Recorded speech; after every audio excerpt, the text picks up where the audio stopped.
Hello, Guardians. Welcome back to Tower Casuals, the Destiny podcast. I'm one of your hosts, Corey Derrigan. Alongside me, as always, is the man who traded in all of his Xbox stuff because he's anti-Xbox now, Josh Finney. God, don't even. That's fucking ridiculous. I did not do this for the record. I know. No, I know. It's been a crazy week for news. And then here we were thinking we're gonna cram two shows into one night, and the universe is conspiring against us. Let's put it mildly. We're jumping right into it, Corey. I know you just got back from vacation. We're jumping right into it. Nope. With a 7,500 word TWAB. It's a lot of TWAB.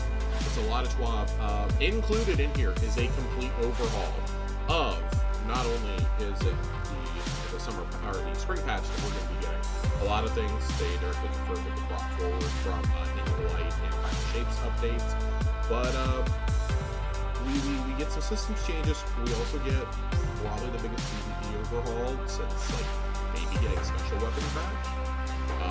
It's pretty wild. So we're gonna jump right on into it. You guys already know about in the TWAB. You guys already know about this Mass Effect collab. We're not going into it again. Also, for the love of God, when we ask for questions, please stop asking for collaborations we want to see. We have had that asked for 4 weeks in a row now. And I'm genuinely going to start ignoring that question. No offense, but it kind of feels like, we know who's listening and who's not based on when that question gets asked.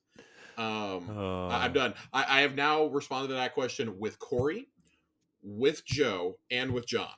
We have addressed this 3 weeks in a row. I feel. We're done. We're done. We're not answering collab questions, but the Mass Effect collab is out. Go get your free bundle with the ship, the Sparrow, the Ghost. I know Johnny already bought the armor. I'm going to be buying the Garrus armor this weekend. I'm really stoked. This is cool. This is the one collaboration they've done that actually makes sense from something other than a business perspective. This is going to print money. This is cool. Yeah. Good on you. All right. N7. The Sandbox update. Here we go. Here's the big one. We didn't think we were getting it this week, but it's big. Update 7.3.5 arrives on March 5th. It includes changes across weapons and abilities, as well as Crucible-specific tuning. This is intended to set up the Sandbox for success in the new PvP landscape, as well as new content coming with Destiny 2 Into the Light in April. Abilities. Let's talk about abilities, Sandbox. Abilities. A lot of this, an awful lot of this, is having to do with the uptime on Strand abilities. Osiris isn't here. I guess we don't have to yell it. He's not mad at you this week, Josh. Don't worry. He's not angry. He's not angry. We've been having that tradition of yelling Strand whenever Osiris is in the room. Strand. You must master Strand, Guardian. Strand. The first thing we have is Threat Inspector. Threat Inspector is overperforming in high-level PvP activities. No shit. Specifically, the Trials of Osiris. There are 2 core issues that drive this overperformance, so let's talk about each separately. The uptime is significantly higher than we think is healthy, particularly with the fast cooldown of the Hunter's Dodge combined with 2 Threadling grenade charges granted by Widow's Silk. For this update, we're implementing a change that applies the same class ability regeneration penalty that Ensnaring Slam uses when a player creates a Threat Inspector. We don't want this to have a significant negative impact on performance in PvE, so we're reducing the duration of that regen penalty by 50% when in PvE, which will also apply to Ensnaring Slam, increasing its uptime in PvE. In addition, we're increasing Threat Inspector's detonation damage versus PvE combatants by 25%, with the goal that while you may be able to create fewer Shadow clones overall, each one will be more impactful to compensate. So I think that's kind of a fair trade-off. This and let's talk about this, and let's talk about the Beyblade ability that you have as a hunter are just bonkers. They're absolutely bonkers. I was playing some PvP with Joasis on Tuesday, and he was running there as a Strand hunter. He may not have been getting as many kills as me, but holy shit. It just kept popping ability kills in the kill feed whenever he would start getting on a roll. Threadlings are the other issue that they talk about here.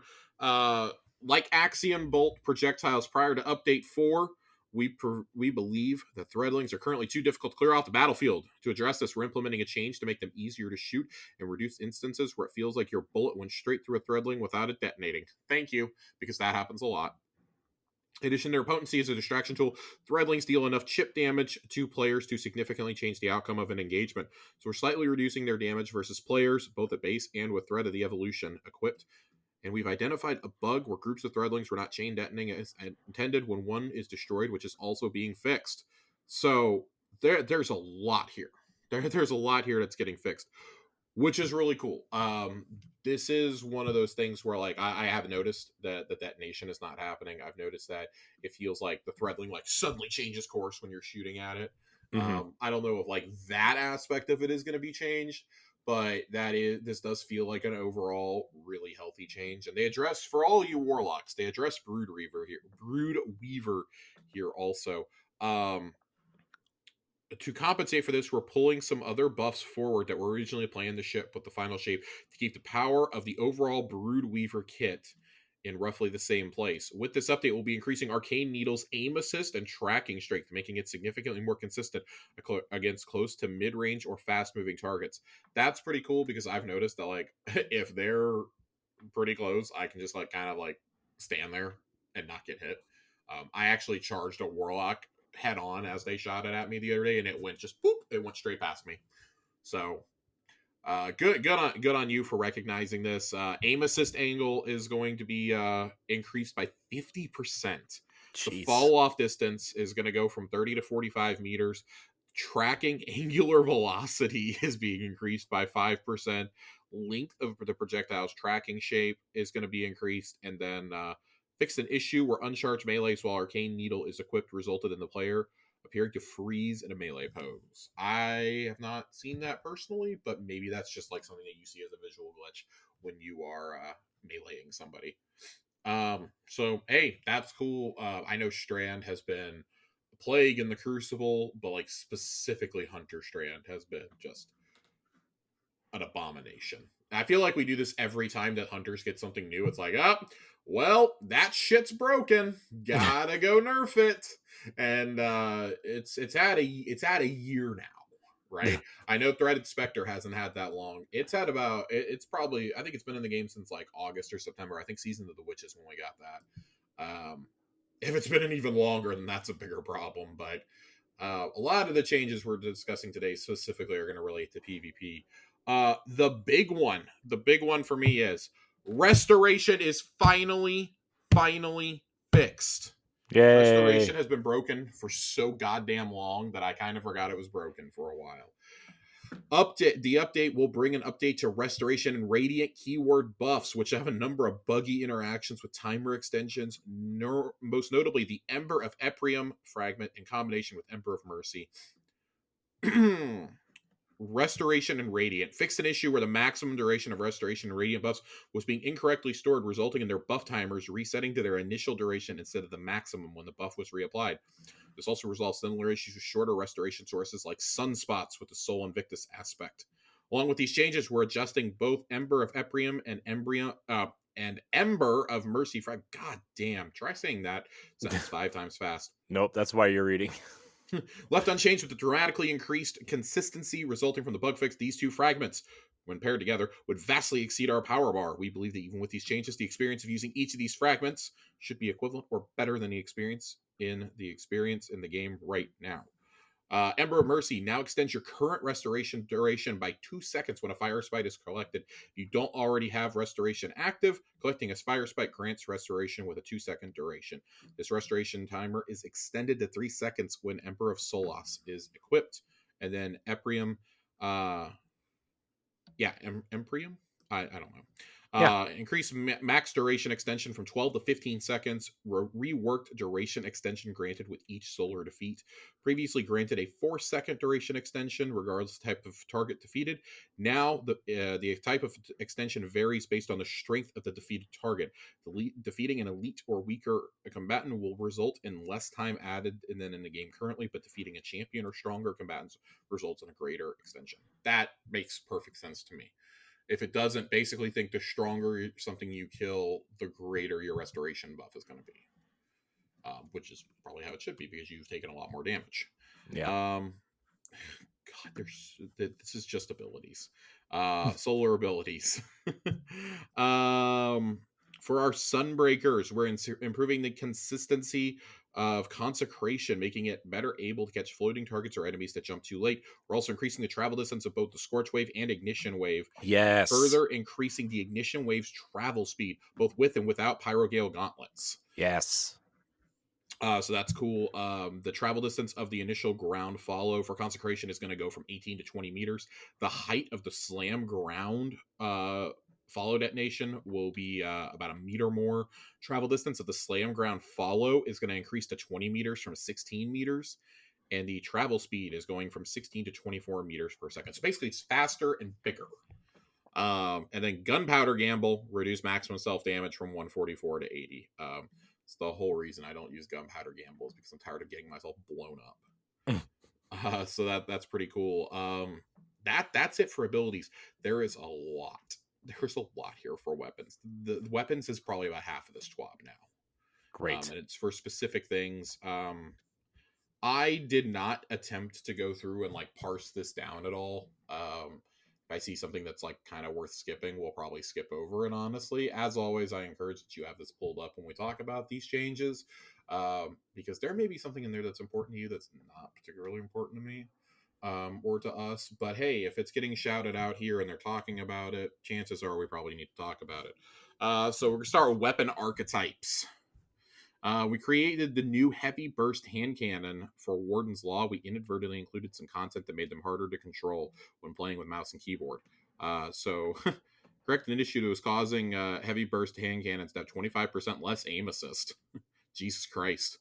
Bows continue to be hard for some players to counter in PvP. Read most players. They've always been strong. We recently made them easier to use by making their fully drawn projectiles hit scan at longer distances, which makes them much more reliable at range. We're keeping that change, but we're adjusting aim assist data. Bows reduced auto aim fall off distance start and end by 15%. Aim assist will be less effective at long range. That's essentially what it means. Reduced the maximum auto aim cone size by 5%. I don't know if this is enough for bows, frankly. Bows are basically an unlimited sniper rifle in PvP. I do like that aim assist is less effective at long range.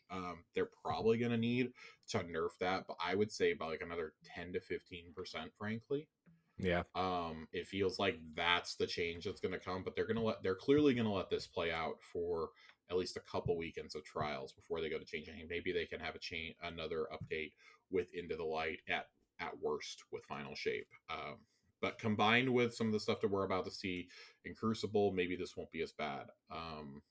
We'll wait and see. I want to get to the Crucible changes here in a minute. Breakneck was shipped with one fewer perk than intended in the right column. Oops, it was missing target lock. So cool. Breakneck, great weapon. Go play some Gambit. Go play some Gambit and get Breakneck back. Seriously, go get the reprised Breakneck. Lightweight scouts have always had a following, but they've suffered from being unforgiving when missing crits. Yep. So now time to kill is reduced from 4 crits to 3 crits and a body, and increased base damage by 5%. Sniper rifles reduce the auto aim cone size by 10%. Sniper rifles disproportionately oppressive to play against, particularly in 3v3 game modes. So they're nerfing aim assist. Rocket launchers are getting a buff, which is interesting. Rocket launcher meta has become more set than we'd like, with adaptive and aggressive subfamilies outperforming the rest. We're making changes to precision and high impact subfamilies to give them more reserve ammo than the others, as well as making other adjustments to give them some unique strengths. So precision rockets are going to get increased reserve ammo by 2 and reduced damage penalty from -10 to -5. And then high impact is also getting increased reserves by 2. Now deals more detonation damage and less impact for roughly the same total damage. Should make them more effective versus groups or when getting splash damage on a target with a near miss. The above here's the big one. The above changes also affect Deathbringer, Gallarhorn, and Truth. I actually really like that this is going to help affect Galley, because I know that the subject of who's going to be the Galley bitch is hotly debated in raids. And now, if you care about seeing those numbers, this isn't going to be like life-changing, but it'll be better for you. So maybe you're willing to do it. I personally don't mind being the Galley bitch. I quite like running Galley in raids. We've touched heavy grenade launchers a few times. While they're fairly strong mathematically, it hasn't moved the needle. It's time to make more substantial changes. Yeah, buddy. We're pushing them more into sustained damage and ad clear. We're also tweaking spike nades to make them less of a dominant pick. Boo. Heavy grenade launchers. Increase reserve ammo by a minimum of 6 rounds, maximum of 10 rounds, depending on the grenade launcher. Reduce spike grenades impact damage buff from 50% to 12.5%. Jesus Christ. With the below changes, this reduces total spike grenades damage buff from 8 to 3%, making them less mandatory. Increase direct hit impact damage by 10%. Combined with the above change, this brings non-spike grenade launchers almost up to the level of spike nade launchers. It very slightly reduces damage output with spike nade. Increase detonation damage by 5%. In PvP, this is offset by a reduction in detonation damage for no overall change. Waveframe heavy grenade launchers increase damage by 20% and increase wave width by 40%. That's pretty wild. Yeah, that's pretty crazy. I don't really. I personally have not liked the heavy wave frames. I believe the one on Miyamuna is a heavy wave frame. If that is the one I'm thinking of, I did not enjoy it when I tried using it. This may make me go try it. That's a pretty radical change. But who knows? Caster. Here's an interesting one for us with weapons. Caster swords, the only swords that have a ranged attack. In parentheses, for now. So keep that in mind. Keep that in mind for the final shape. Hashtag for now. Yeah, hashtag for now. And the trade-off is maintaining distance with damage. Caster swords reduced heavy attack energy cost from 5 to 4 and increased heavy attack damage by 16%. I am stoked for this. I like a good caster sword. They're a niche thing, but they're really, really fun to use, and they kind of fit into the space power fantasy. Rather than me just going up and beating the shit out of something with a sword, I'm launching projectiles with it. It's pretty cool. It feels like I'm almost throwing mini lightsabers. I'm excited to see this. I am curious if this affects Black Talon at all. I know we have legendary ones that are better than that, and it makes sense that they're doing this with the caster sword. Although this change feels like it should have shipped at the beginning of the season, considering that the pinnacle weapon of the season is a caster sword. Yeah. But I don't work at Bungie, so exotic changes. God, exotic changes, and there's not a lot of exotic changes, but there's a lot of perk changes. Vigilant swing is strong in PvP already, but it's fairly hard to control with how much that 5-round burst kicks. So we made it easier to compensate. Now has deterministic recoil pattern. Vex Mythoclast increased aim down sight damage fall off scalar from 1.5 to 1.7 because it fires like a high impact auto rifle. They want it to match a high impact auto rifle. So it's gonna be easier to aim down sight. It's gonna be more steady and be longer. Wish Ender's true sight is a big part of its exotic identity, so we wanted to retain that. But in its current form, it's far too useful in PvP, particularly with Oath Keepers. True sight will now deactivate if you leave ADS or hold it for longer than 3 seconds. To activate, you must fully redraw the bow. In PvP, great. In PvE, this might be interesting because we use this to determine where to go for Crota. we use this in Crota's end. So for the person who needs this, Joasis. Good luck. Good luck. Have fun. Edge of Actions. Bubble is not intended to compete directly with Ward of Dawn, and with glaive changes from Season of the Wish, we hit its health too hard. So increase damage resistance in PvE against all combatants except bosses to 85%, and damage resistance against bosses to 15%. Whatever, we don't really care about that. Manticore. Oh my lord. Shipped with unique airborne playstyle, but has several usability issues. Yeah, it does. That's what you like to hear. Yeah, right. That's what we like to hear after this weapon's been in the game for checks notes several seasons. Players must now be airborne for 0.5 seconds and deal damage with the weapon to activate the perk. This prevents accidental activation while running downstairs or doing small jumps.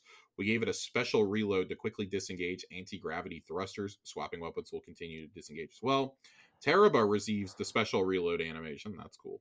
While anti-grav thrusters are engaged, combatants will be less accurate when targeting the player, similar to Always On Time Sparrow. And with the catalyst, final blows and sustained damage with Manticore while airborne grant a void overshield and return ammo to the magazine.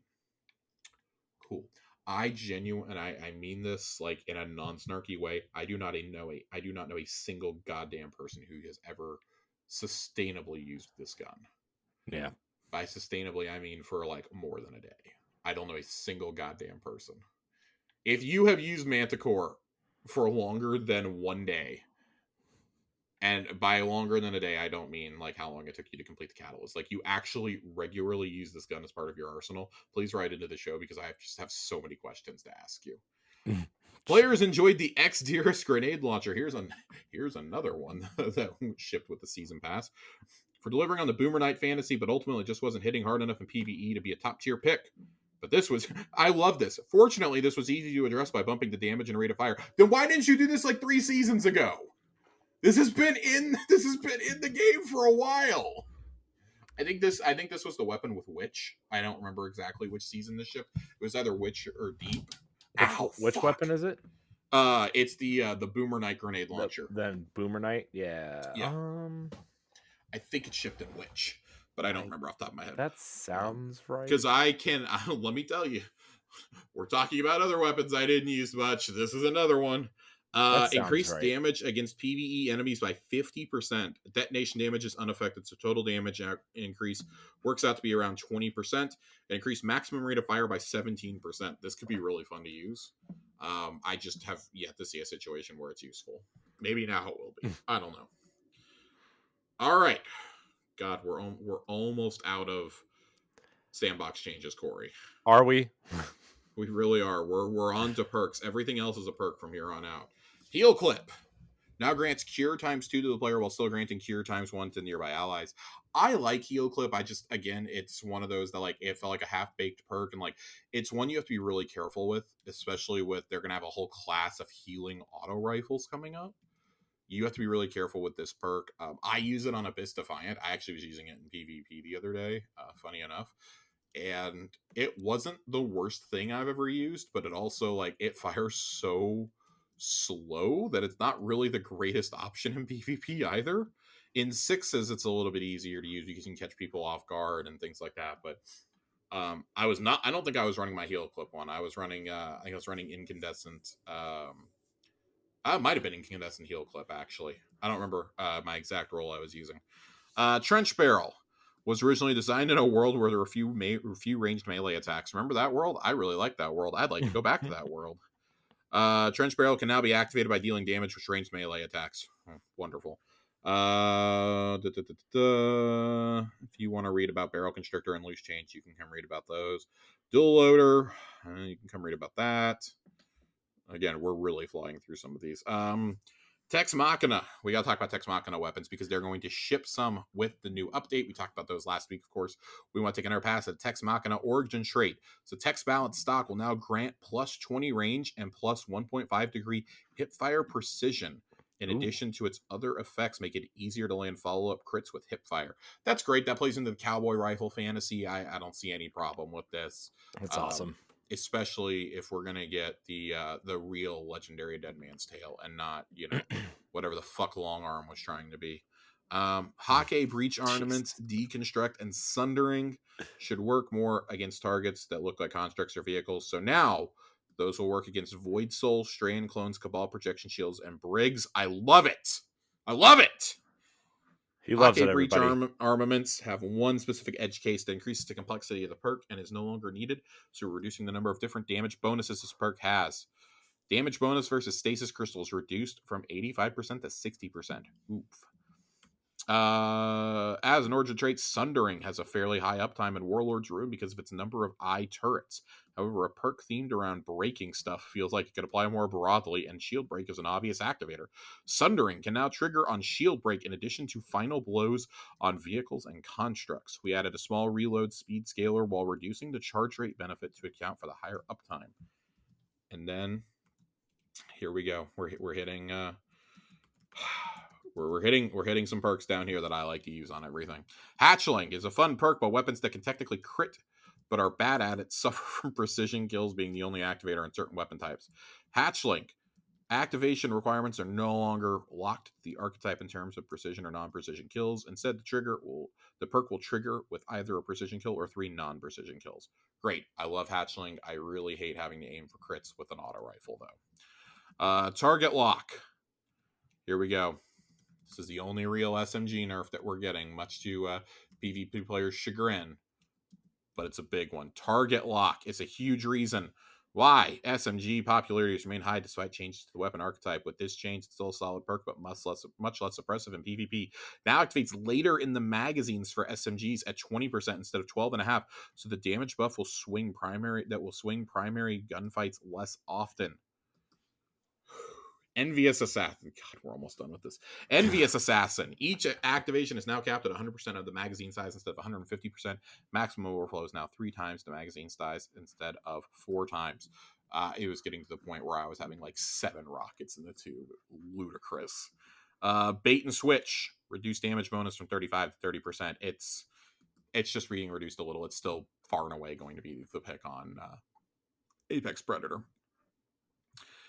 And 1-2 punch. Now correctly deactivates after dealing damage to the powered melee. And deconstruct. Updated the perk description to correctly state that it pulls ammo from thin air, not reserves. And fixed a bug preventing the perk from triggering when shooting at an enemy Titan barricade. So deconstruct, as we talked about last week, totally worth getting on that new bow to fight against Titan barricades.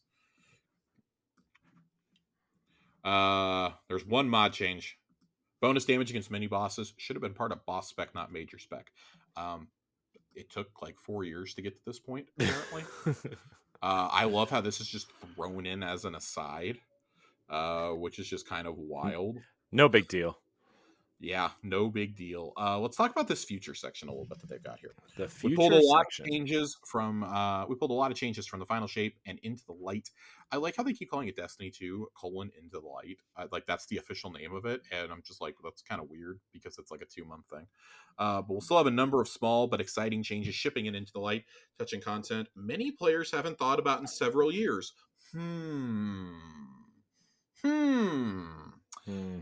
For the final shape, we're rebalancing many weapon types in PvE, buffing underperforming weapons and leaving most high performers untouched. Since we're looking at PvE weapon tuning anyway, over the course of the year of the final shape, we'll be looking at weapon mods that feel mandatory, and we intend to make some changes that will increase player choice, particularly in PvE. We're also making substantial changes to several of the least used exotic weapons. We see a lot of requests for these. See if you can guess which exotics we touched. And adjusting some perks, including a long-requested change to Chill Clip, making it much more viable to use on slow-firing weapons. I'm very excited for Chill Clip. I love Chill Clip. You can also look forward to being able to enhance many more weapons. We'll be back with more information on weapon enhancements soon. I suspect that we probably won't hear about weapon enhancement until April. They say soon, but I can't imagine them dropping this in the next 5 weeks. Mm-hmm. This feels like a post-Vidoc drop. So sometime probably like mid to late April is probably when we're going to get word on this. Because everything from the beginning of April to the beginning of June should be oops, all bangers. That's what it needs to be at this point. Like they've been promoting the patch that's coming at the beginning of March now. They started last week and now they're continuing it this week. Like they're hyping up a patch this much because they have like nothing else to talk about. We are hopefully getting to the end of the content drought with April. Yeah. Guess we'll find out. Guess we'll find out. We'll see if these next changes will be enough to sustain us through these contentless months. Let's talk about the Crucible, Corey. Let's Crucible it up. Unfortunately, talk about the Crucible. Jesus, I want to note this is like the fastest I've ever flowed through one of these. That only took us a half an hour. Well, you have places to be, man. That only took us a half an hour. Yeah, only. Right. Oh my god, not even. We're only 29 minutes in. My throat is already getting dry. This is oh boy. I'm gonna go drink between shows. Jesus Christ, there's so much here. PvP Strike Team has a lot to talk about in the coming weeks, In this section, we're covering the changes to the PvP-specific tuning for weapon types, exotic weapons, abilities, and special ammo generation. These changes are not applied to Mayhem, Momentum, and Checkmate. They retain their own custom modifiers. Checkmate has been returned to be more representative of its original intended form. There will be more info on that form from the PvP Strike Team next week. So it sounds like we're going to get several weeks of PvP updates. I mean, that's good? Question mark. That's very good. No, this is a very good thing. The base Crucible Sandbox faces a number of issues. What we're talking about today represents a large macro. It really does. Large macro pass designed to begin to address several of the concerns that will be followed by additional micro tuning in the future. The symptoms of these issues affect players across the skill spectrum from 2,000-hour veterans to new lights. So it's important that we begin to address them the best we can. Let's start by identifying our goals, and then we can talk about the root causes and corresponding changes. Goals. Number 1, to help players clearly identify, Jesus fucking Christ. Help players to clearly understand the sequence of events that led to their deaths so they can more easily learn how to improve. 2, alter the weapon sandbox to account for the increased average skill of our player base by reducing the amount of high reward, low risk options. 3, encourage primary weapon mastery to be an aspirational pursuit for players. I love that last one because let me tell you something. As somebody who loves to run double primary in the Crucible, this is great for me. Does this tickle your fancy, Josh? This tickles my pickle a little. Yeah, I'm not gonna lie. I didn't go that low. I'm going to go that low. Oh, no. As we've increased the prevalence and strength of some sandbox elements, the ability to clearly understand what is happening from a target's perspective has suffered. Yes, it has. It is increasingly common to be defeated instantly or so quickly there is no time to react, and often so many different things are happening, it's nearly impossible to determine the sequence of events that killed you. When a defeated player has difficulty recognizing and reacting to how they were defeated, it creates a situation where it feels like there was nothing they could have done, making it hard to learn what to do better next time. It also places a strong focus on being the one to deliver as many of these types of unreadable kills as possible while utilizing build crafting to avoid becoming the recipient. Then sandbox elements that do not benefit either of those paths fall out of favor. While the average skill of our players has crept up over the years, the weapons sandbox has not grown alongside it. For example, a much higher percentage of our players can hit optimal time to kill with SMGs, peek and shoot with hand cannons, or Blint. Look it up with Wish Ender today than could several years ago. In large part, this is because of a certain amount of forgiveness that was baked into many primary weapons to allow players to utilize them at their full potential. High reward weapons like precision SMGs or aggressive hand cannons only requiring 67% critical hits to achieve optimal time to kill, and Wish Ender allowing you to follow up with the bow swap with a body shot from a hand cannon. This leniency allows players to make mistakes and still benefit from the full strength of the playstyle. This made sense when the average player skill was lower, but in the current ecosystem, a far larger number of players can take advantage of those benefits. This is manifesting itself in multiple places, but it's most notable in the significant compression of the skill gap at high levels of play. An additional byproduct is an increase in difficulty for new players finding their footing in a game where many veteran players have near mastery of these existing playstyles, which increases the friction of refreshing the pool of players in Crucible. So let's start there.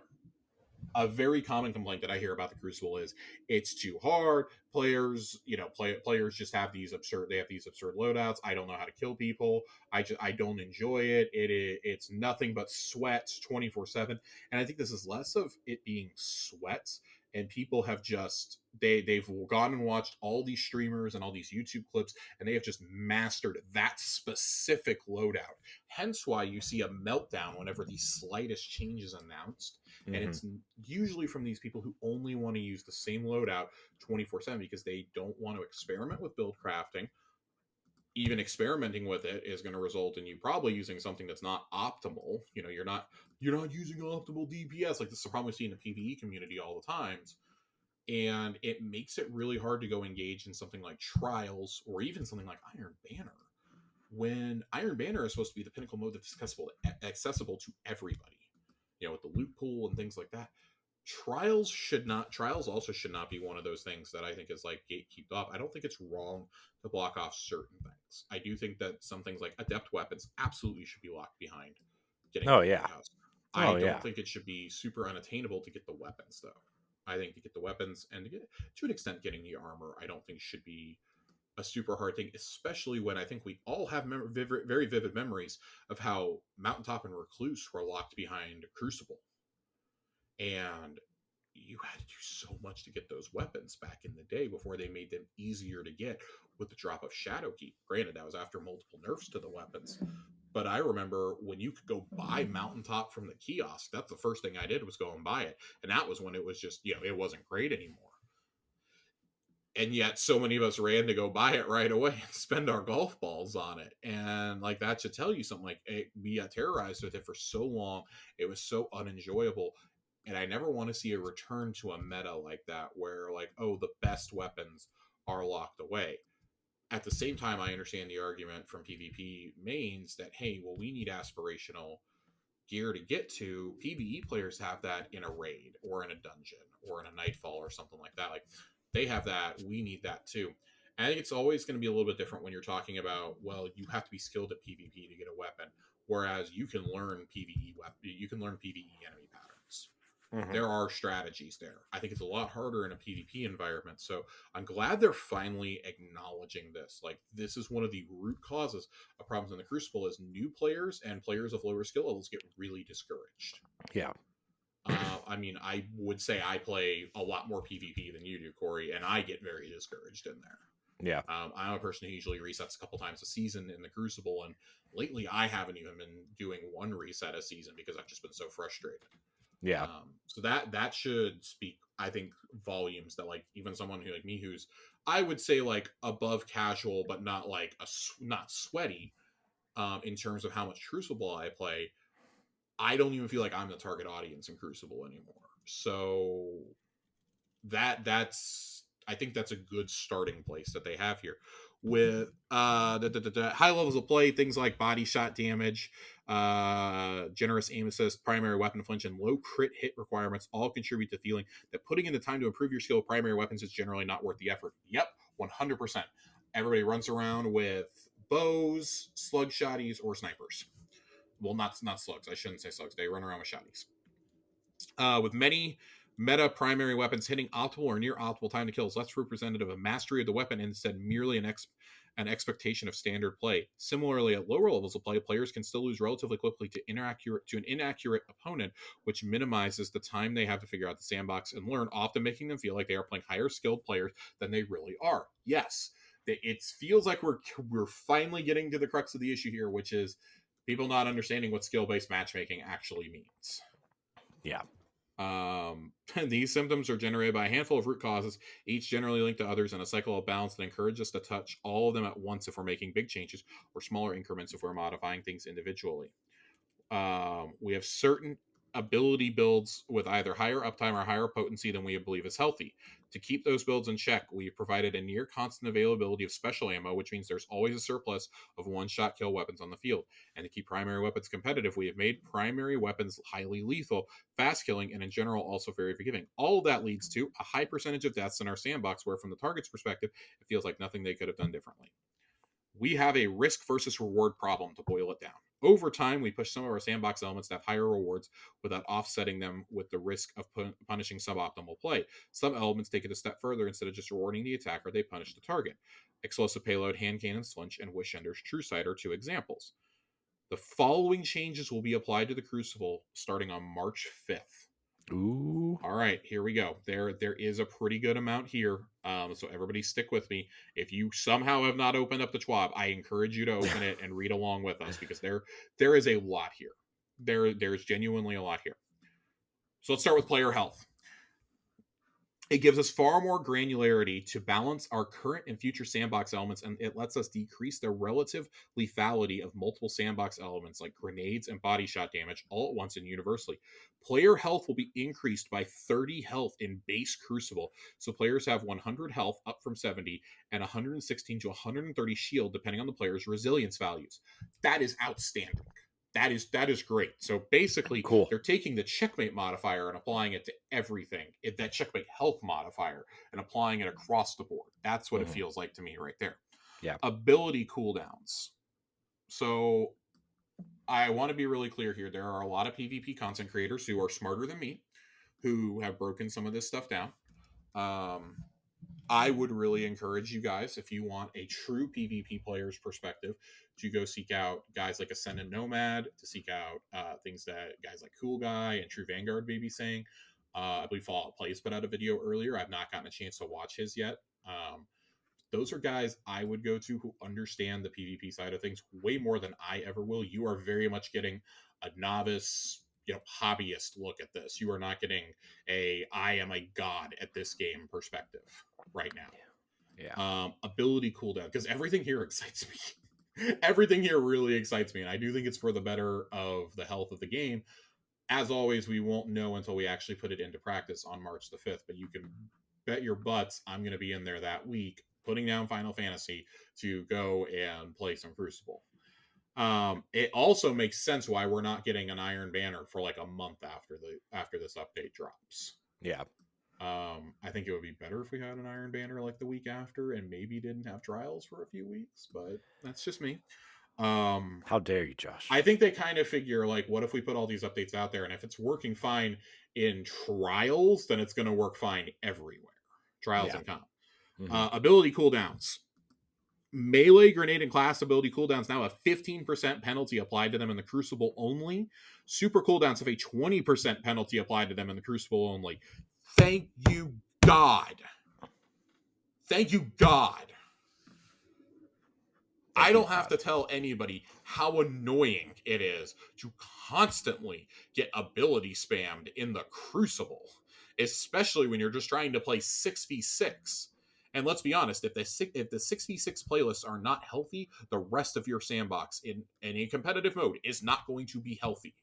You have to start with the core playlists being healthy before you can spread to things like trials and comp and some of your fun little modes like Relic. If control and checkmate and momentum are not working, and Iron Banner are not working, then the game is not working. And it has not been fun for quite some time for the vast majority of the player base. I think this is going to increase it. They have said for years, we want you to focus on gunplay and not on abilities. While they still want you to be able to use abilities because it's the game with space magic, abilities should not dominate the game. This is a first-person shooter. This is a first-person shooter. This is not, I don't know, Space Magic Simulator 2024. Like, I couldn't come up with anything better. This is a first-person shooter at the core of the day. Like, this feels like we're starting to get more towards what Destiny 1 was in terms of a Crucible sandbox. Ability uptimes are being limited. It almost like launched Destiny 2 in a way. Yeah. Except there's no weird 4v4 going on. And shotguns aren't considered heavies yet. Keyword there. But I like how they follow this up immediately with ability damage. They're going to increase all the ability damage. To account for increased player health and reduced uptime, we've made general changes to melee and super damage and one grenade. So supers increased base damage by 31%. Now, that may sound like a lot, but you're getting a buff of 30% health.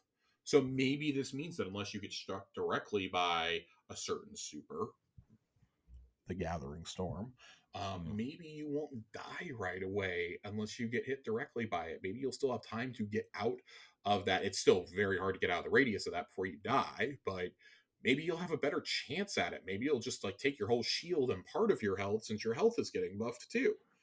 Melee, increased base melee damage by 16%. That makes sense. That's just scaling. And then grenades, increased arc flux grenade damage by 16%. That's a curious one. So because they want to retain the current general rules of most supers killing in one shot and most melees killing in two. These changes make sense. I like that. All right, here we go. We're breaking down the weapons now. Here we go. The weapon changes. Primary weapon archetypes. To maintain optimal time to kill rates in the current sandbox with new health values and to place an increased emphasis on precision. All primary weapons except bows will have their crit hit damage increased. We will also reduce the flinch dealt by hand cannons as they were a consistent outlier even compared to other high damage primary weapons like scouts and bows. Pulses, auto rifles, sidearms, and scout rifles increased critical hit damage by 14%. God bless you, Bungie. I love you. I love you. I love you. You didn't nerf my pulses. I love you. I love running a pulse in an auto. Hand cannons increase crit hit damage by 10%. reduced body shot damage by 5%, reduced flinch dealt to players by projectile impact by 12.5%, and explosive payload by 10%. SMGs increased crit hit damage by 12.5%, reduced body shot damage by 3%, bows reduced base damage by 15%. I still don't know if this is enough for bows. I said this above. I don't know if this is enough for bows. I still don't know if this is enough. I have a feeling they're going to take another pass at bows.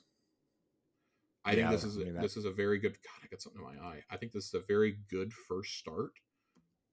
Jesus. If you're not there, watching Josh. on the video, I have something like floating on my eye. Jesus Christ. That's gross. I got an eyelash fell in my eye. Do you need to go wash it out, Josh? No, I'm good. I got it. I think. Okay. Are you sure? Yeah. Yep. I think I got it. Okay. God. If I just get up and leave, then that's what I'm doing. Special ammo acquisition. After a lengthy test period in Crucible Labs, we are ready to move the special ammo meter system into the wider Crucible. You will start every game, all game types, including round-based modes like Dominion, with 2 kills worth of special ammo for your chosen weapon. Instead of 2 kills worth of special ammo being granted every time you respawn, you will earn more ammo by filling up a special ammo meter with points given for getting kills, assists, or completing objectives. Getting 100 points grants you 2 kills worth of special ammo for your chosen weapon. Point values: kills 23, assists 10, deaths 10, zone capture 14, heavy ammo pull 8. Elimination and Divinium point values: kills 38 points, assists and deaths 16, heavy ammo 10. Here's the one that we're all wondering about: 3v3 respawn modes: survival, 3v3 clash, and countdown rush. This includes Trials of Osiris. Kills 26, assists 12, deaths 11. Rumble: kills 30, countdown: charge armed 20, defuse 40, detonated 70. Kills from special ammo weapons and heavy ammo weapons do not grant any points towards ammo meter progress. Jumping off the map will subtract progress from the ammo meter. Ammo is not dropped on death, and you will not lose the special ammo you have earned when you are defeated or are revived. Earned special will carry over between rounds. Swapping from double primary weapons to a special ammo weapon will reset your special ammo meter progress. I love this change so much. Yeah, this seems like a decent change. I really hope that this pans out, and I do think this is going to make like the final round of trials even more frantic. Oh yeah, sure. Because now it's going to be harder to get your super up in time, and you're going to save that special ammo. You're going to hoard that special that you have until you absolutely need it. But this really encourages you to go back to primary weapon mastery. I love it, and this is the reason why I think bows probably didn't get hit hard enough. Is you still have bows. You still have bows. They don't use special ammo. They use primary. Yeah, and that's an issue. Special weapon archetypes to offset the increased health and partially make up for reduced uptime. We've increased the base damage of several special ammo weapons. Trace rifles, shotgun, and fusion rifles increased base damage by 20%. Glaives increased projectile damage by 20% and increased melee damage by 16%. It's all glaive time now, baby. glaive time. Glaives. Let's go, glaives. We're in a glaive meta. Heavy weapon archetypes. So they're really not getting much here. Heavy grenade launchers reducing detonation damage by 5%. We talked about that earlier. Machine guns increase base damage by 20%. That's kind of wild, but I guess you have to be a little wild to use LMG in Crucible. Hi, it's me.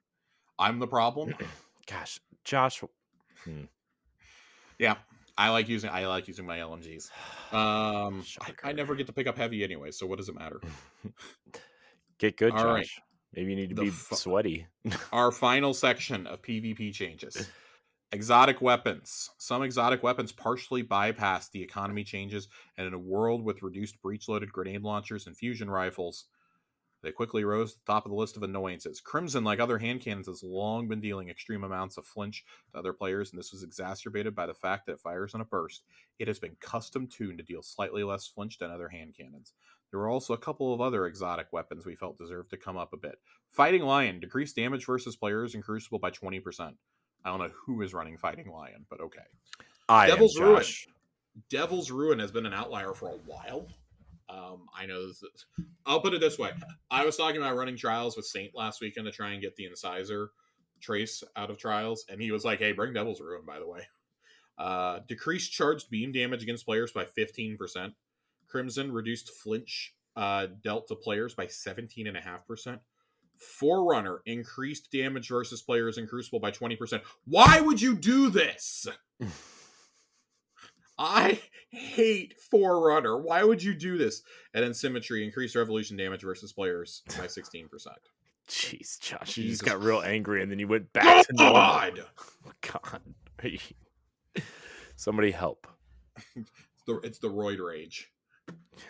I don't take steroids. Are you juicing up, Josh? Clearly, I do not take steroids. Yeah, I'm not. The only thing I'm juicing up is my orange juice. That's fair. Maybe making a smoothie for breakfast. Mm. There's even more coming next week from the PvP Strike Team, including info on new rewards, game modes, matchmaking details, spawn tuning changes, trials, updates, and more. So this is like part 1 of 2, maybe of 3 of changes. But I think in terms of like a sandbox change, this is good. This is a very good first step. This is probably the biggest change that we've seen in several years to the Crucible. Yeah. And it's pretty needed, I think. I want to see how this plays with the other changes they're going to talk about next week, because this means nothing if you're not adjusting spawning, which has long been an issue in this game. Look no further than Dead Cliffs, which just won for the trials map for this weekend, which guarantees I'm not touching it. You've got spawning issues on maps that have been in the game since the day that Destiny 2 launched. Dead Cliffs. They took Dead Cliffs out to fix the spawning and it still didn't work. That's how bad it is. That's how bad the spawning is on some of these maps. Rewards. I gotta see what the rewards is going to be about, because we just got info on rewards last week for all the playlists. Like, what are you talking about here? Game modes.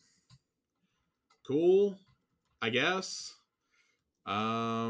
Matchmaking. Okay. I want to see what the trials update is. I don't know, but like, this is a good first step, but we got to see how it affects the larger picture. Like, we can sit here and praise these changes all day, and that's what I'm going to do.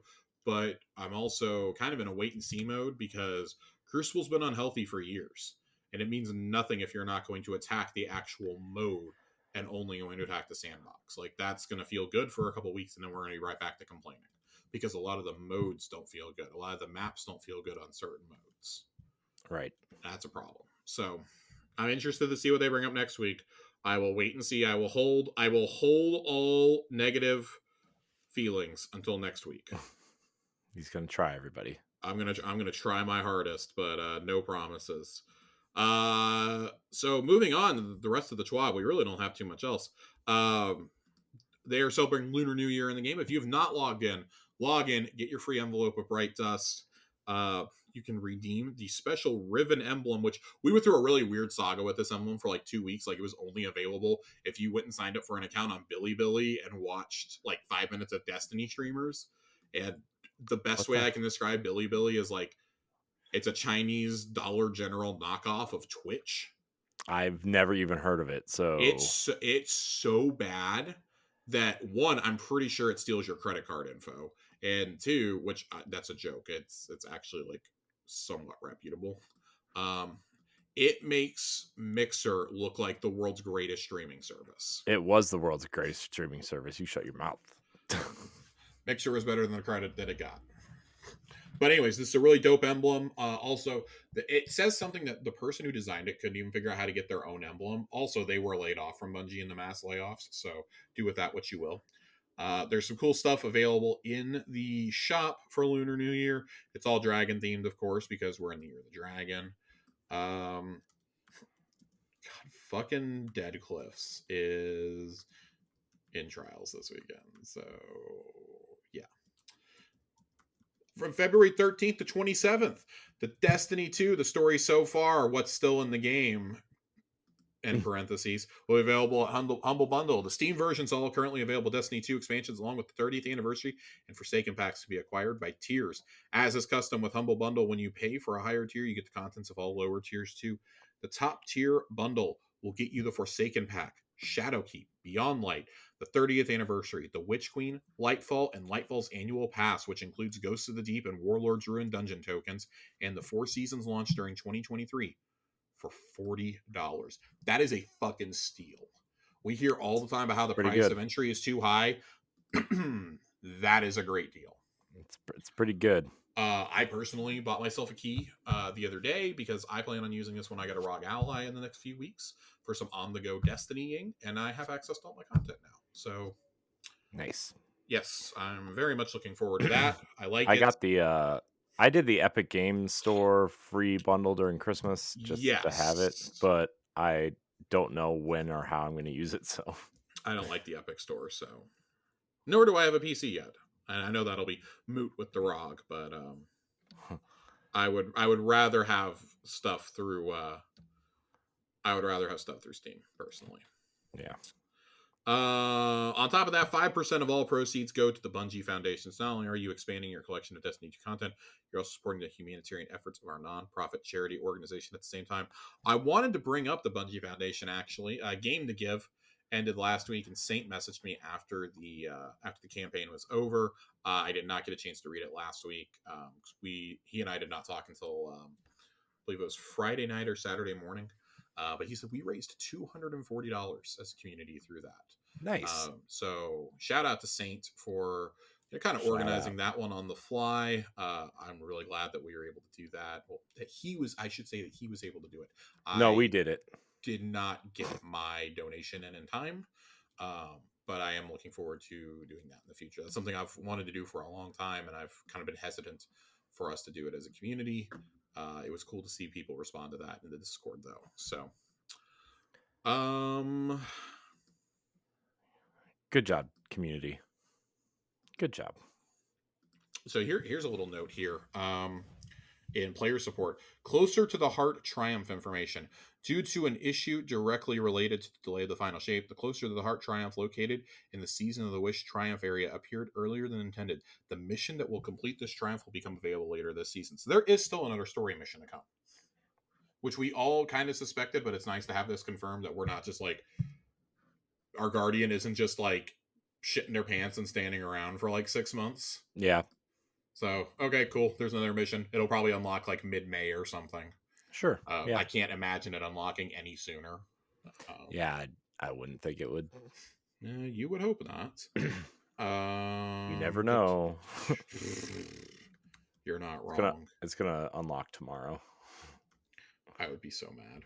I would just, I don't even know what I would do. That's it for Twid this week. Blah blah blah. There's nothing there at the end. That is a lot bigger than I think any of us planned on it being this week. Yeah, this was yeah. It was large. It was beefy. It only took us 58 minutes to get through, though, Josh. It only took us 58 minutes to get through the TWAB. As a result of how long this is, and as Corey mentioned, I do have places to be tonight. We are going to skip Lore Corner, but we are still going to get to your questions. So let's go ahead and jump on into questions. Sam, the Lord of Bananas, asks, for the final time we are allowing it between now and the final shape coming out. I swear to God, I'm skipping it anytime I get this question anymore. You ask again, you're banned. You hear me? No, I'm just gonna call you out publicly on the show. Jiggly Panda. Who Sam asked it this time? Sam. Sam asks, which crossovers could you see in the future of Destiny? What kind of cosmetics or weapons would they bring to the game? I will say at least like cosmetics and weapons is different. John and I kind of briefly talked about this one last week. Our dream crossover was Mass Effect because it just fits so perfectly. Yeah. I don't have another crossover I would want to see. I think that just the nature of how Destiny is makes it very hard to bring weapons in. I think that's something much more suited to Fortnite. Like we threw around the idea like, oh, it would be really cool if you could get like the N7 rifle or something. And then we were like, oh, well, what if it was a weapon ornament? And then that brings up the issue of, well, it can only be put on one weapon, not like all your auto rifles or something. It gets really silly. The best compromise we can come up with is release it as a Suros ornament, because Suros is already an iconic auto rifle. It would Yeah. have to be for an exotic anyways. Mm-hmm. That could be cool. I think maybe putting a ornament out for a sword that's in the game. I don't know. It's like for a Lament or something, I guess, but it's not. It doesn't fit the size of Lament. You could give them Geralt's sword. Yeah. Could have been cool. I think that's such a hard thing to do, and I think that most companies are going to say no, except if it's something like Fortnite. Because even Fortnite, it's not like, oh, we're putting in specific weapons from these games. It's, we're letting you pick up a fucking Kamehameha, or All Might Smash, and Gojo's Hollow Purple. Things that would never work in any other game. I think that's like picking up Ninja Turtle weapons in Fortnite is totally different than like, oh yeah, let's put Donatello's staff in fucking Destiny. Dude, so I bought speaking of Ninja Turtles, I bought the Ninja Turtles and April like a couple weeks ago. Yeah. And now there's that massive like Ninja Turtles crossover event, and Splinter is in it, and then you can also get Shredder through this quest line or whatever. Yeah, well, so you have to buy the premium pass to get Shredder. I know. Oh, yeah. I know. I forked out the $10. He'll come to the store, even if you don't do it, he'll come to the store in a couple months. Because they've done that with the previous mini passes for Star Wars and Jujutsu Kaisen. Yeah. He'll come to the store eventually. I want a Casey Jones skin. Where's my Casey Jones skin at? I don't care about Ninja Turtles, so I can't answer that for you. Mm. I think the Shredder skin looks awesome though. Yeah, the Shredder skin's pretty good. So I did get the pass. I like that you can get all 4 of the turtle pose emotes without having to actually buy the pass. Those are all free. Mm-hmm. As long as you do specific quests. So anyways, I don't really want to see anything like this in Destiny though. Like, I think that takes away from what makes Destiny cool. Like, I thought it was really cool that they put Jav 4 and some of the Destiny weapons into, or like some of the Destiny supers, quote unquote, into Fortnite for that creative mode that they made. Mm-hmm. I thought that was really cool. This just, I don't know. This isn't something I want to see. I know that I may be, raining on everybody's parade here, but like, I think Destiny has so many iconic weapons of its own. I don't need to see things like giving us Forerunner and the BXR is the closest I ever want to get to that. Yeah, I mean, I think that was Halo... a very, very specific instance. Yeah, I mean, I think the Halo crossover, obviously Bungie, huge, obviously in the Halo space, right? Yeah, and so that made a lot of sense. Also, it made sense because Epic. it was originally their IP, and I mean, Microsoft had to approve that too. Yeah, like. But you had weapons you had stuff from Marathon. You had the sword from Myth. Mm-hmm. So like that stuff made sense to be in there. Mm-hmm. But I don't want to see anything else. Like I'm fine with if it relates to games that you have worked on. I wouldn't mind like maybe when Marathon is about to come out, like, oh, maybe there's a Marathon gun in here. Yeah, I'm sure there's going to be a Destiny Easter egg or two. I'm sure if you pre-order Marathon and you have Destiny, you're going to unlock an emblem, maybe a ghost, and maybe a weapon. I don't even know if it'll be a weapon. It'll probably be an exotic ornament though. Something. I could see them giving you an actual weapon, and I think that's easier because that is a franchise in-house. It makes sense. Mm-hmm. It makes sense. It just, I don't really want to see this. Plus, like the Marathon stuff, kind of. I mean, you could easily apply that to something Amalon, like an Amalon something, because. Well, I mean that's what they did because, yeah. like I think correct me if I'm wrong. I believe it's the Amalon. No, it's Mita. Mita exists in Marathon. Like Mita multi-tool is a reference to Marathon already, to classic Marathon. So I don't want to see anything else from crossovers. Stop with the crossovers for a while. You really need to focus on making sure that the final shape lands.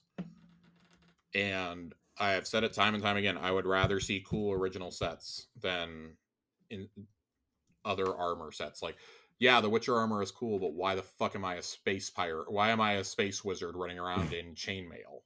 Like, yeah, why am I, running around in Assassin's Creed You know, why am I running around as a Spartan soldier and not the Master Chief type of Spartan soldier as a hunter? Like, But I'm going to keep bringing this one up because it makes me so mad. I mean, hey man, I don't know. Anyways, so that's it. That's the final word on crossovers. I'm not talking about crossovers for at least 3 more months. 3 to 4 more months. I will not read another crossover question until then. Bungie would literally have to come out and announce that they're doing another crossover for me to talk about it. Saint writes in, hot take. Marinara sauce takes away from a mozzarella stick but enhances the flavor of a chicken parm. That is a hot take because I like marinara sauce on my mozzarella sticks. I dip my mozzarella sticks in ranch dressing. You're disgusting. It's fine. I don't like marinara or red sauce though. You're disgusting. I am. That's fine. Also, when drinking the almighty chocolate milk or strawberry milk, the powder is better than the syrup. I'm going to do you one better. I don't use either powder or syrup. I buy it already mixed at the store. Yeah, I buy the half gallon of like just chocolate milk. Yeah, brother, I'm buying HEB brand chocolate milk. Like, I'm not buying anything else. In fact, case in point, who still buys the syrup? Like, I can safely say I have not bought Hershey syrup probably in like 13 years. Like, I think I was in my first apartment the last time I bought it. And my roommate made such a mess with it that I swore I was never buying it ever again. So, yeah, I was in my first. I was absolutely in my first apartment the last time I bought it.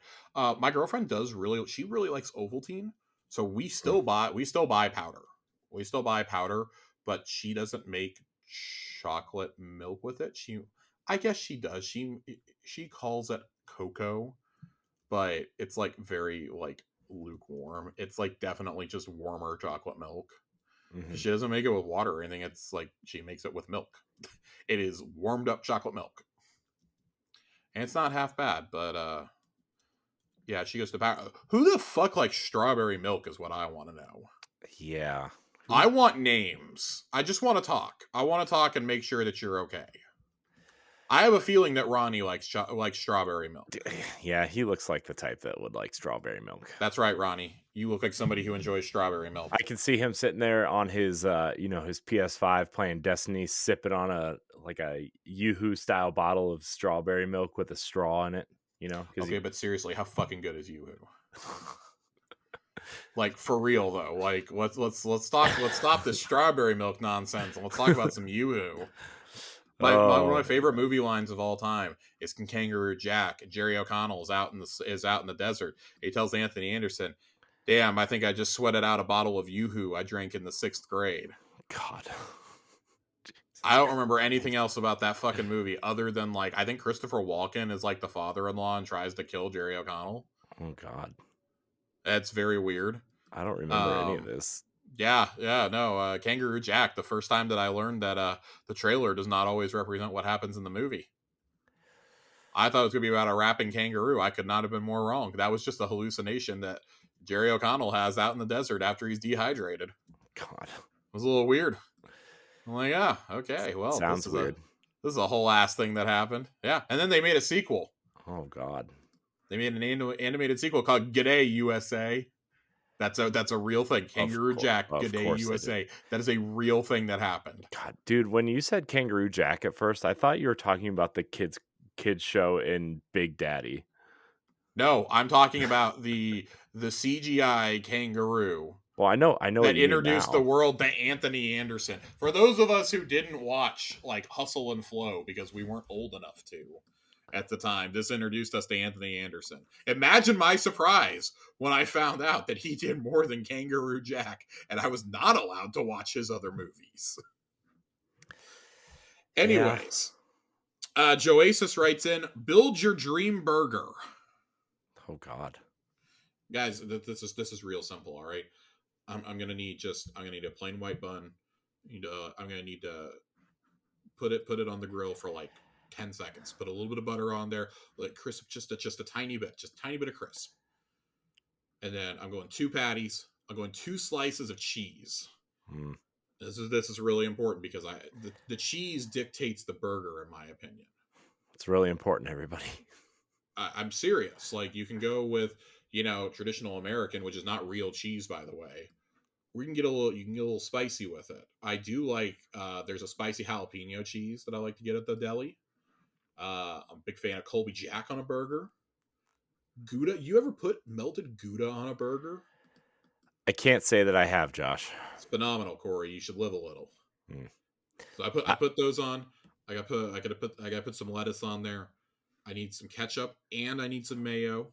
Sometimes I get really crazy and instead of ketchup I put barbecue sauce on it. And then boom. Smashing. Oh, you got to put some french fries on that bad boy. You got to put some french fries on there no matter what. Works best if they're shoestring, but crinkle cut and steak fries also work. I have a hot take for you, Josh. What's your hot take, Corey? You I don't like don't burgers now? I don't put cheese on my burgers, and I don't crisp up the bun.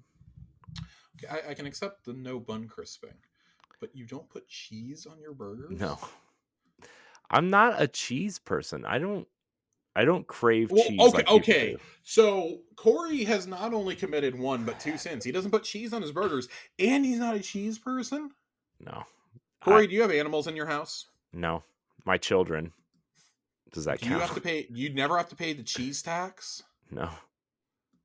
Because every time I go to the fridge, my cat thinks I'm getting cheese, and you have to pay the cheese tax. My kids eat a lot of cheese, and probably a dangerous amount of cheese. Is that why you don't like cheese? No, I.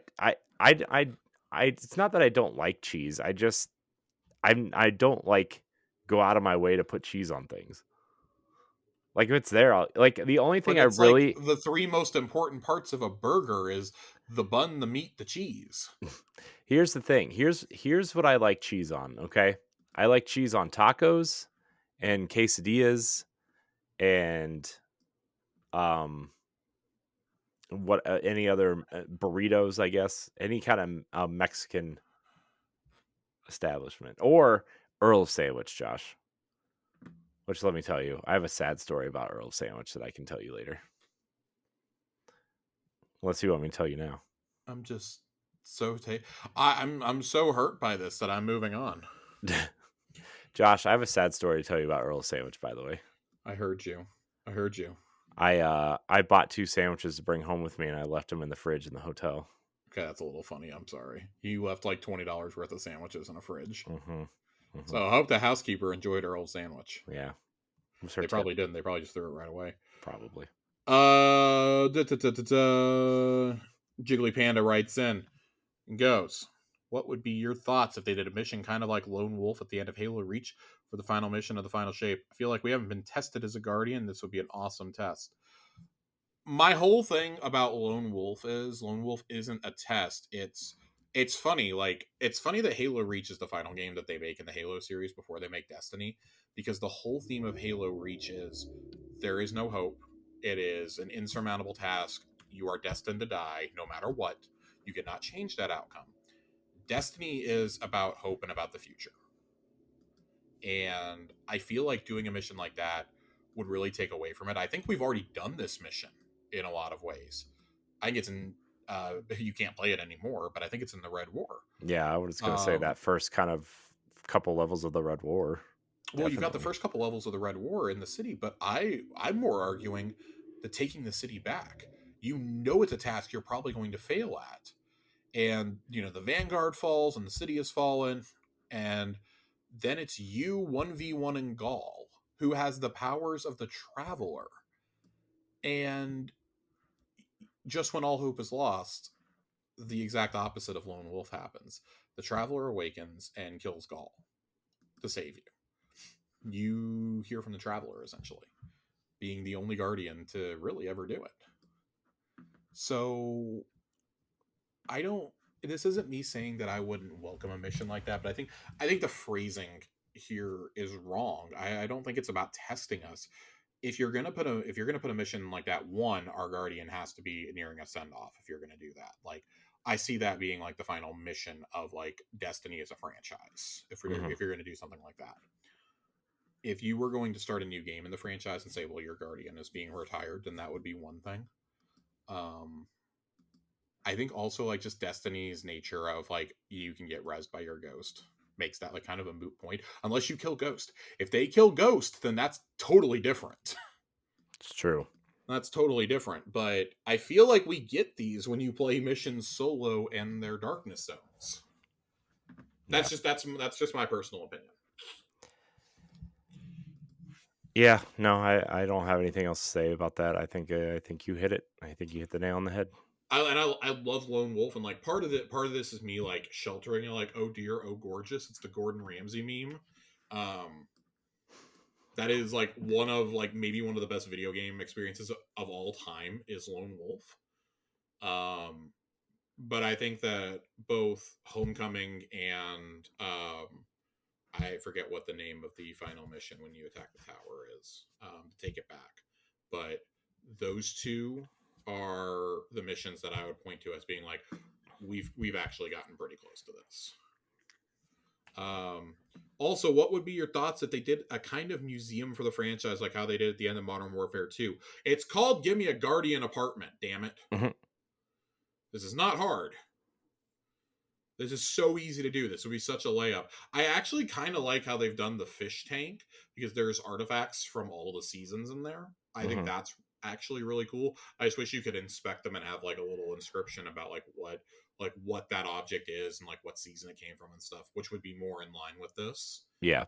I thought that was a really cool thing. I don't know if there's the resources to do something like that. I feel like all resources would have to be on other things, and at that point, just give me the Guardian apartment. It's not that hard. Let me do it. Let me have my own private museum. The people of the tower, ordinary humans don't need to see this shit. They don't need to see my 15 Gallarhorn ornaments. It's true. They don't need to know that I had a collaboration with Nerf back in the day. Ronnie writes in. Ronnie. Goes, I know you guys haven't logged in quite some time. Rude. I take that offensively, Ronnie. We played 2 weeks ago. I logged in today. But with the Humble Bundle promo going on, backlash from the community about it, but I've seen nothing but new lights pretty much fill up the tower when I land. That being said, besides stating the obvious things, what would be some marketing strategies you would like to see them see them try to bring in new lights? I think the Humble Bundle is a great first approach. You need something like that on consoles, though. The best approach to getting people in is reducing the cost of entry. And it can't just be the sales that go on. I would say look at it as something like ESO. So ESO, whenever you buy the newest expansion, you get all the previous expansions as part of it. All of them. So you're paying for the new price up front, but it makes newer players able to jump in so much easier. I know in the past they used to sell, you could buy just the upgrade for the new one, or you could buy the complete edition. It's like the upgrade was like $30 or $40, but if you bought the whole story, it was like $60. Or you could buy like this for $30, and you could buy like the previous 2 would be on sale for like $10 a piece. The only way you could get anything beyond those was to buy the whole package. And at that point, you're getting like 8 expansions. Yeah. There's no excuse why Destiny can't do this. They used to do this. There's no reason why they can't continue to do this. It is, we have all complained about it. The store is very complicated. It is really hard to tell on Steam. It is hard to tell on console what you need. Because not only do they have this, they also have there's emote and silver bundles that are thrown into all this too, that are labeled like the Vault of Glass bundle, for example, or like the seasonal bundle. And it's really hard to figure out for a new player what you actually need to start playing the game. Humble Bundle has done it correctly. $40 is a pretty appropriate price for most of the way through the year of an expansion to get everything. There is no reason why Forsaken, Shadowkeep, Beyond Light, the 30th or the 30th anniversary should be their own SKUs at this point. All of that should be rolled in. All of it should be rolled in. Yeah. I would even go so far as to say we are close enough to the final shape that the Witch Queen should not be getting sold by itself anymore either. All of that should be rolled into Lightfall for the same price. And I understand that maybe and clearly we know that they're not hitting their profit margins. That's probably why something like this isn't happening. But it says something when even Bungie is telling you, hey, go buy the Humble Bundle. For $40. Yeah. And you get everything. You get every single piece of experience. You get every single piece of content that's currently in the game. There's no excuse not to do It's just corporate greed and not understanding pricing structures. That's the best marketing you can do, is lower the barrier of entry. Or hey, make some of that content like the Forsaken pack. There's no reason. You're basically paying for the exotic weapons and for Last Wish and the Shattered Throne at this point. Mm-hmm. Why not just make that available to everyone? Right. Why are we still paying for Shadowkeep? Why is Shadowkeep not available to everyone? There's no story mode. That basically is where the story starts at this point, is on the moon. Why would you not want to make that available to everyone? Why are we still locking subclasses behind, Beyond Light that's been out for 4 years? Right. There's no reason for some of this stuff anymore. That's the absolute best that I think you can do, is that and also, like, they need to make, I would say they probably need to make the tower less congested.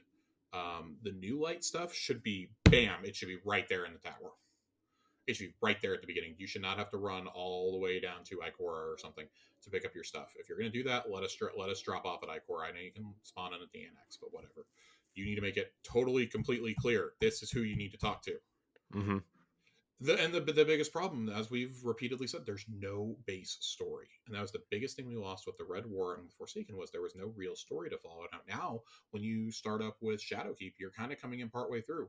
Like, the Shattered Throne and Last Wish are just kind of hanging out there now. There's no setup to it. I can only hope and pray that Into the Light is part of their,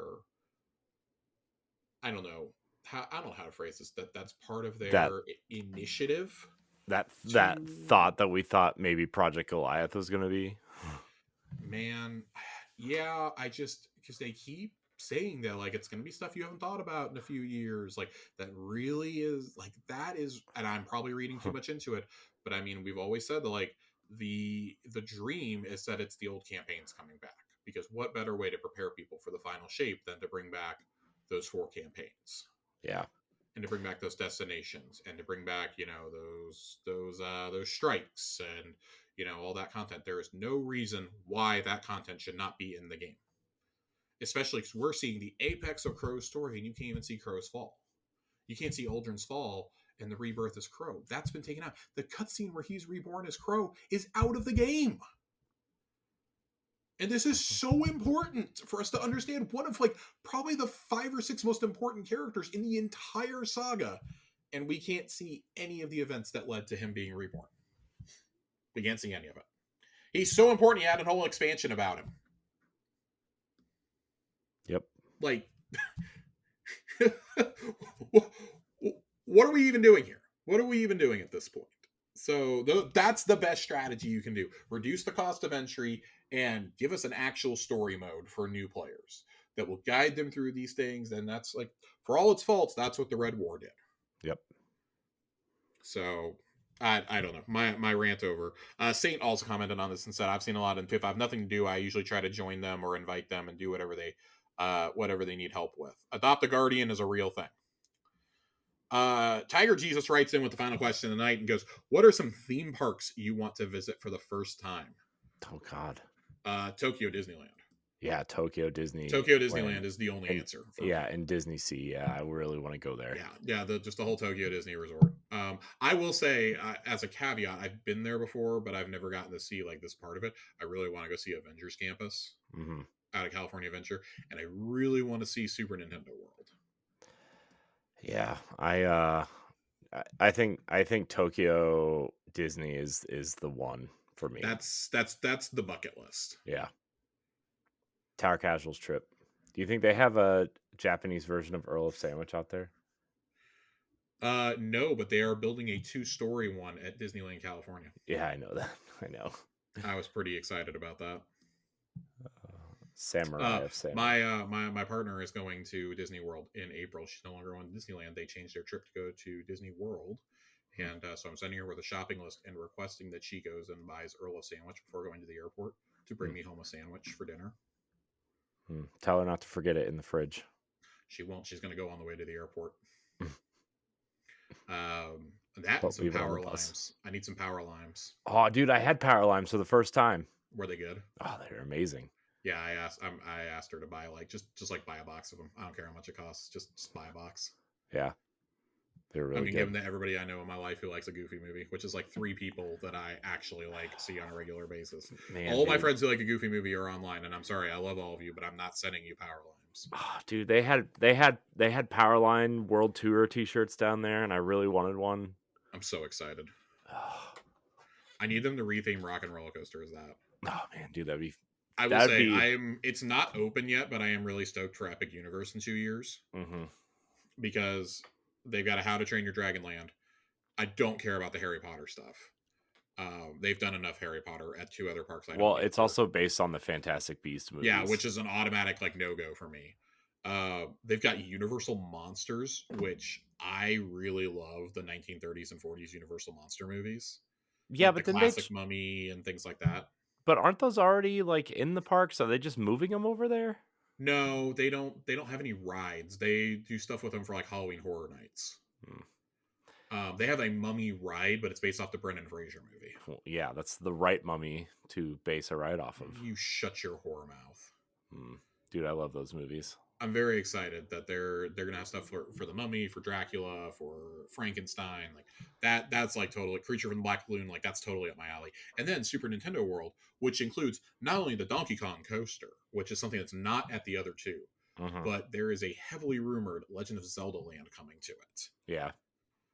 Which if there's a Legend of Zelda, listen, if I can walk up and I can pull the Master Sword, like you can pull the Sword in the Stone at Magic Kingdom, I'm gonna cry.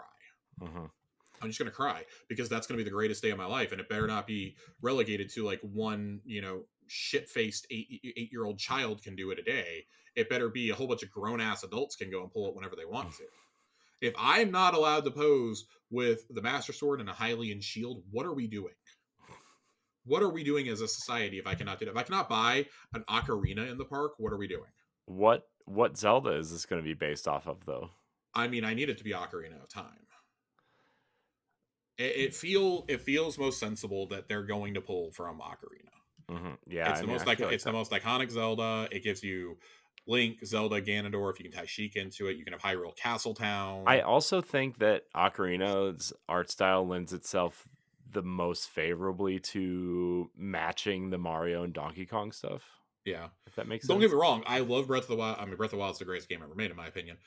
I love that in Tears of the Kingdom. The only thing I want from that is I want Koss the bird playing the accordion in the park. I would welcome that. Also, can we get somebody in a Sidon costume just posing? I'm sure that'll be there. I hope it's there. Man, I wonder. It's so cool. Like, I just need them to have like plenty of land because I'm gonna need a Metroid ride. I'm gonna need a Star Fox ride. Like, we could really go places with this. Nintendo should have just done their own theme park. Nintendo really should have just done their own. Yeah, I mean, like, it also would have been better. I mean, maybe partner with Universal, but like have Universal build their own theme park. Like, just a land in a theme park is not enough for Nintendo. I mean, I'm not gonna lie. After seeing like Galaxy's Edge, I'm just sitting here going like, they could have done better than Universal. Yeah, I know. But the problem though is that Nintendo and Disney both want to control the 100%. Like creative control. And I'm not saying that they should have like partnered with Disney or anything. No, but they should have. You could have done better. You could have done better on your own, I think. Yeah. But also this way they're not assuming the costs of construction and operations and things like that. So like Universal needed a slam dunk too. Yeah. Harry Potter was cool, but like you need something else, and like Nintendo is forever and non-controversial. Yeah. So, all right, Corey, let's get out of here. All right, Josh. I want to thank everybody for watching and listening to this episode of Tower Casuals. It's good to be back in the seat talking some Destiny. We will talk about Corey's vacation next week. Yeah, we'll talk about all that stuff later. We've got some important things to do. Josh has places to be. So, Josh, thank you for your time tonight, as always. Where can we find you? Twitter @Josh_Finn. I'm usually just making fun of fanboys and pushing the Luka Doncic for MVP agenda. That's fair. You can find me at I am Corey HD. You can follow us at Tower Casuals. You can join the Discord. I want to thank everybody for watching and or listening. And until next time, we love you. Goodbye.